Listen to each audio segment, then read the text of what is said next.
All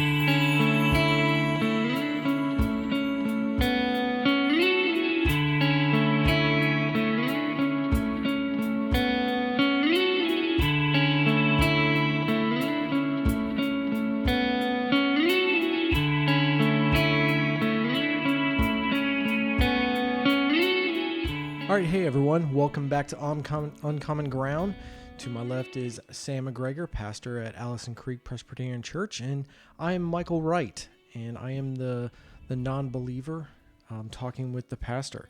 So last episode, we were going into more of my background and some of my thoughts on things, and you were quizzing me on some of it, and I know we were going to continue that. We were going to continue that, and in the meantime, I had somebody who's one of our loyal listeners who really has been enjoying the podcast, and so he had some questions that he was hoping we would go into last week, and so I said, send those to me, and I will follow those up with Mike, because you want to end the podcast with people wanting more. That's right. Rather than, oh my God, are they ever going to shut up talking? Which I think we could keep going forever. We could keep going forever. In fact, there's a lot to talk about. I was prepared to keep going forever last week, and then I thought, no, we want to shut it down, and so we can come to the next episode. That's right. The cliffhanger. We left it with a cliffhanger last week. There may be another one. Who knows?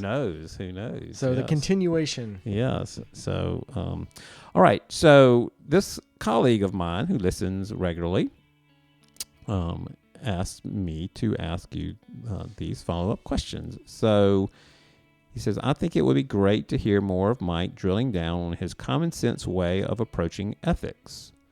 What does that look like in complicated situations? What would be a complicated situation, I wonder? I don't know. Because that could be... A complicated situation could be different for everybody. You're right. So... I don't know, complicated situation. Let's say, I don't know, is there something that comes to your mind of a complicated situation? Not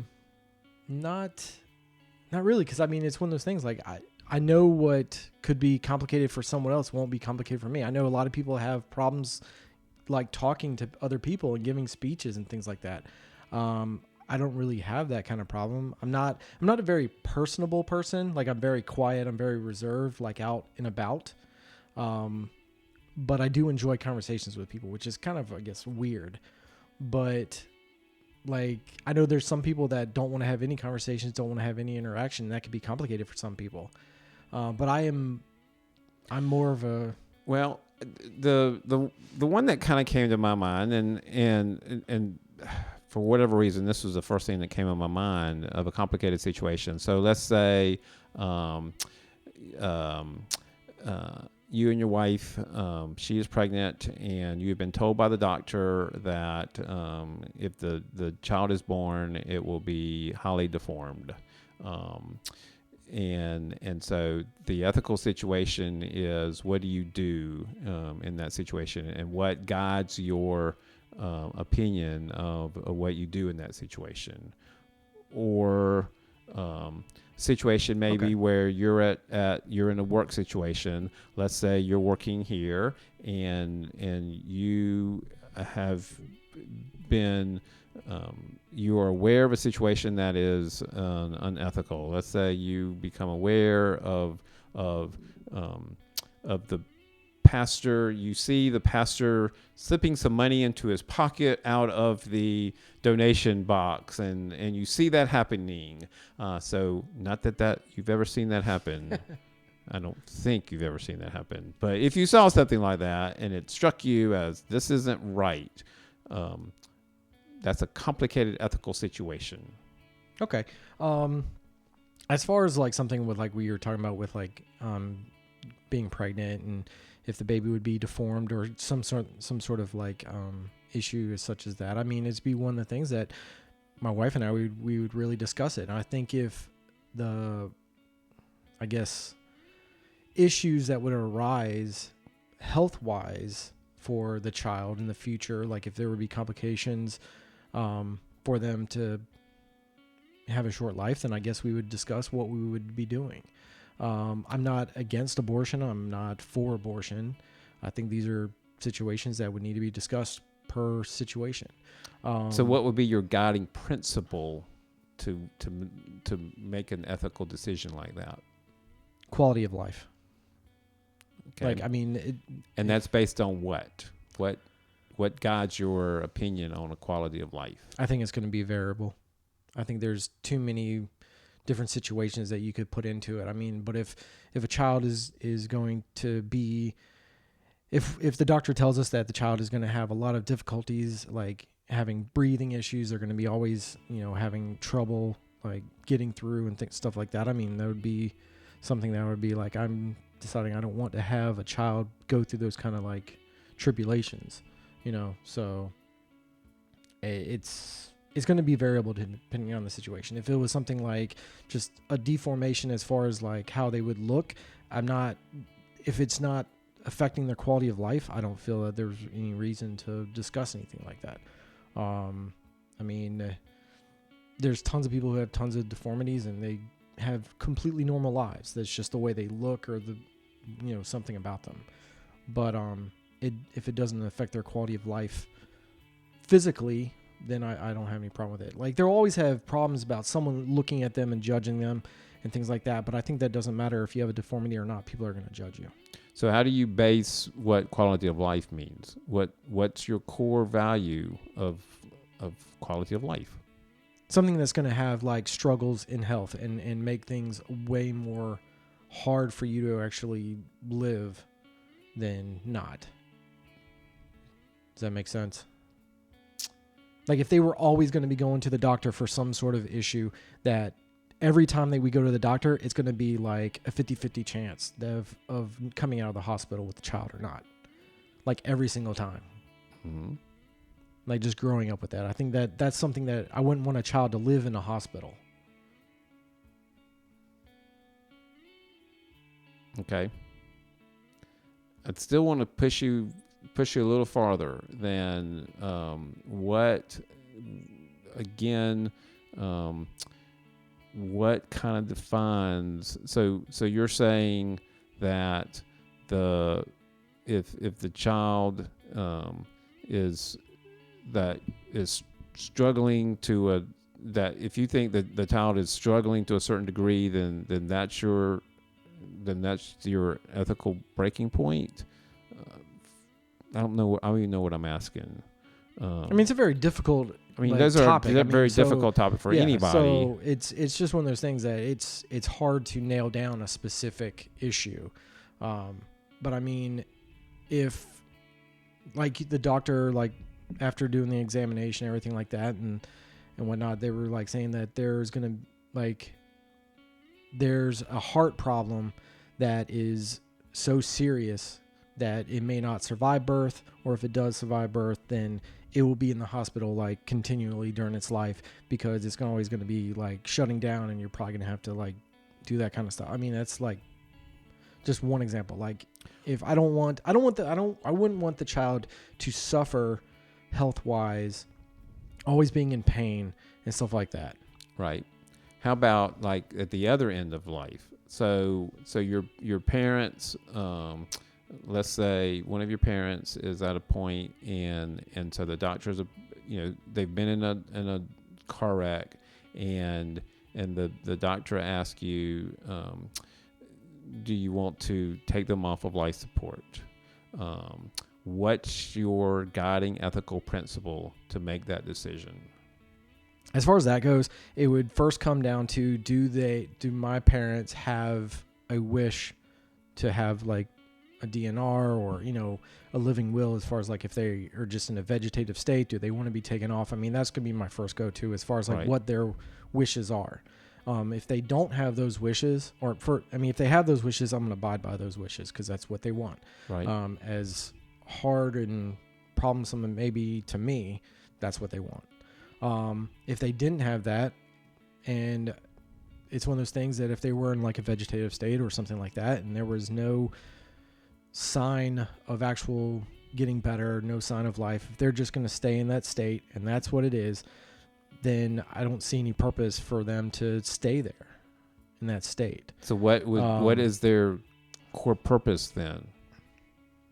So I guess the way because I remember having to address this question, and so for me, it came down to in those situations, what my abiding principle is the person able to relate to God and relate to other people, and so when if I'm forced into that decision for a loved one, I'm looking at that. Those are the two questions that are guiding my decision. Now, I mean, obviously, the question is, I mean, we don't know how somebody's relating to God, but for me, those are the core ethical questions that will guide my decision if I'm faced with having to take life support off for my wife, let's say. Right. I mean, that's going to be hard to determine if someone has a certain view on God or religion or whatever like that. But I mean, if someone, I mean, I'm still using vegetative state. There's so many other like different like situations there could be. But if, for instance, like there was like no brain activity whatsoever, and the machines are just keeping their heart pumping just so the blood goes to their body. I mean, without brain function, like, do they have any thought? Do they have any function? Because your brain controls your entire body. And with the machines doing it for you, is your body still able to keep that going? Like, and if your body's not actually able to keep that going, are you meant to be alive? Are you meant to not just be there on machines? Meant by what? Meant like your body has like given up. Your body has reached its end and it just can't sustain itself anymore. So is it to keep it in that state, to keep it there, just like not doing anything, not growing, not helping it in any other way? Like, because it can't help itself. Everyone else would have to be doing something for it as far as like just the normal functions. Because without your brain, you can't breathe, your heart won't beat and stuff like that. I mean, your brain has to tell your body to do everything. And see, I would say again that our determining factors for me is relatability, relationship, and is the person able to have relationship with God and with other people. So if a doctor told you that there was no brain function at all, how do you know that they're able to communicate? So if a doctor says to me there is no brain function, so to me the ethical core value is they are not relating to God and to other people, and so it is time to remove any kind of life support. And I feel like I'm on the same page as that. I just don't relate that to God. Okay. I relate that as a science way of just saying that their body cannot function without the machinery keeping it going. Okay. The next question from this very deep, well thought person. He's listening, I know, so he'll appreciate that. So where does Mike look for purpose and direction in life? Interesting. I mean, I feel like as far as what my purpose is, I mean, I'm here to love my wife and to be there for her and to better my life in whatever means at the time that is supposed to be. My purpose can be whatever. It's just one of those things that it's gonna fluctuate from time to time, because my purpose may be to help someone this day, or to cook a meal this day, or do whatever. You know, there's no like divine purpose I feel for myself.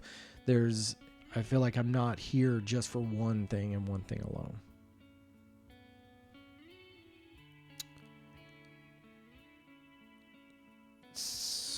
These are difficult questions. I can tell that's I mean, that's a question for all of us. What is our purpose? What is our direction? What drives our purpose?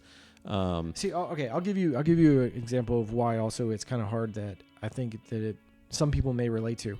So here at the church, working at the church, I enjoy what I'm doing, mm-hmm. and it's interesting because you work with great people. I do work with great people, great pastor, and great staff, and a great congregation. Yeah. Okay, I filled that part in. it was important. Although I saw your rating on Google, you rated us very, very highly, so I appreciate that's that. good. Yeah, I just wanted an extra star in my Google account. So. Okay, well, you rated us 5 stars. I did see that. But and mindful, he is a self-described unbeliever, and he rated us 5 stars as a church. So, I mean, the building and the people are still great. I'm not gonna say people aren't great. You said the building first. Yeah, really? The building is part of it. First? Yeah, Okay. the building's part of it. Okay. It's part of it. Like Okay. I like the historic part of the building and the stories of it. So yeah, I had to. Where was I? I threw you way Oh, off on yeah, that. yeah. We're getting So- back to purpose. so I went with the Google rating. People here at the church have come up to me, and they are so happy that I'm a part of the church to do like the online streaming, everything like that, and they feel that God has sent me here to do this so we can get the word out for other people. And that's what they feel my purpose is, but I don't feel like that was my purpose because I'm here, I'm helping out. But in a year, I may not be here. Who You're knows? right. You're so right. It's one of those things that are now, because I'm not here, are those same people are going to be like, well, I thought his purpose was to help the church, but he's not here. I would say that it's not coincidental that you are here, that there is purpose for you to be a part of this community of faith. But do you think that God has put me there? Is that what? I think that God has brought us together at this moment in time. So here's an interesting thing, and I was going to bring this up on another one, but I'm going to bring it up partly. So as how my brain works, I listen to all sides. Mm-hmm. So because I like being informed as much as I can, so I can actually have a discussion with someone. I don't watch one side of the news. I watch both sides. I don't all that stuff. As extreme as it's going to be, just go with me on it for a second. So the other day, I was listening to Joel Osteen. Mm-hmm. Smiling Joel. As much as I despise that man, Mm-hmm. I still listen to what he says Mm-hmm.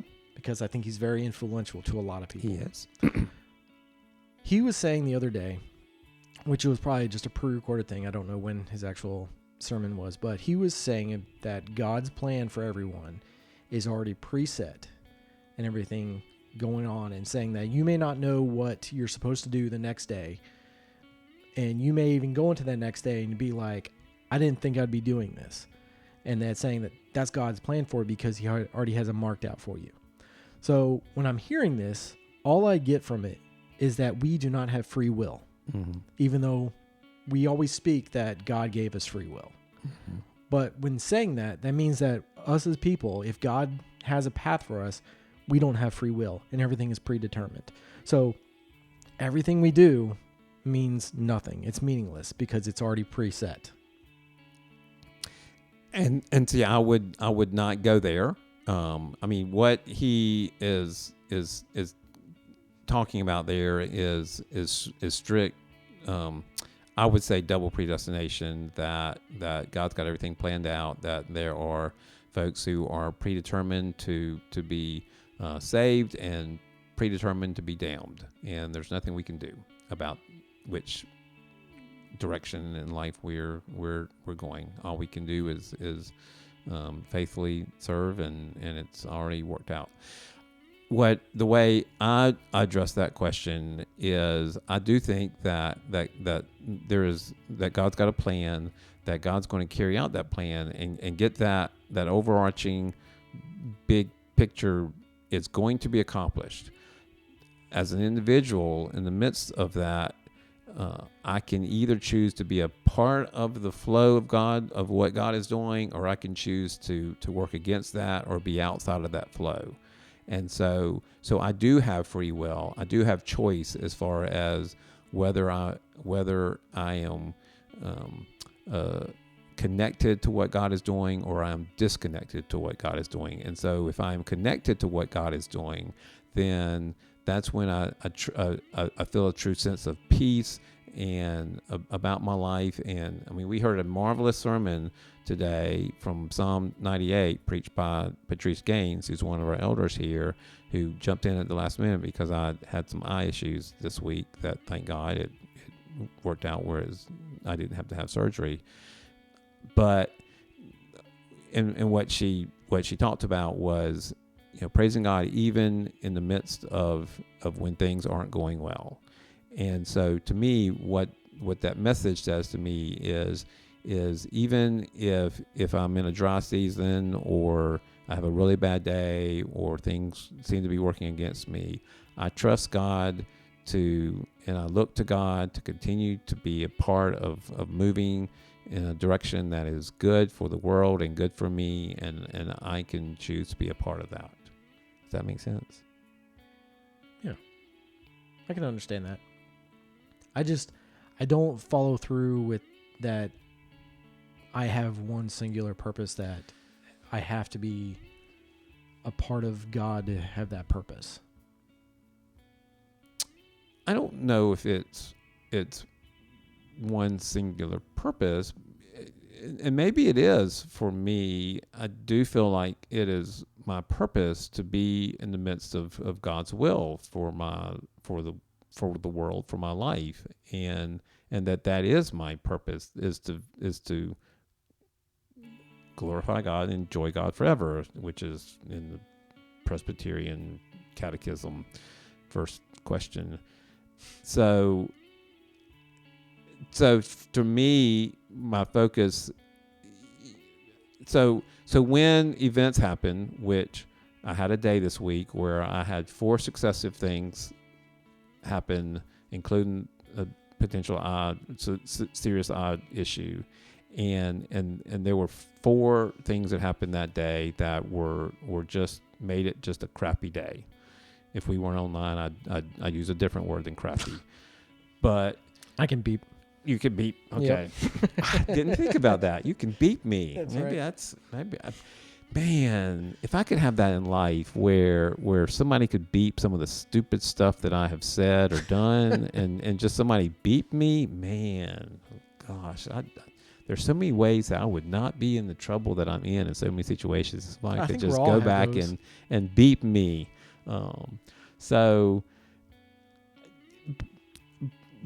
But for me, so that day was really, really bad day.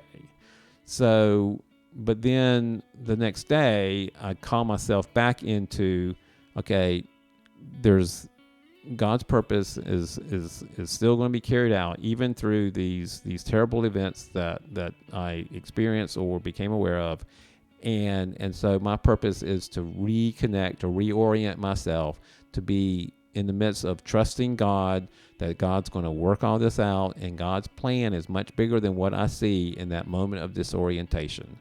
So how would you deal with those moments where it's a crappy day or events or some very disheartening information that you receive? Okay, yeah. I mean, I've had those days a lot, and it's those times where, like, depending on how bad it keeps getting, it's just one of those things that at some point I have to just release all my frustration, whether that be through yelling, screaming, driving somewhere, doing something, like going to the shooting range and doing different things, whatever it takes, going fishing, going walking, taking my dog out, just sitting in front of the computer playing a video game, like whatever those things are, like I will take that time to de-stress and get out of it.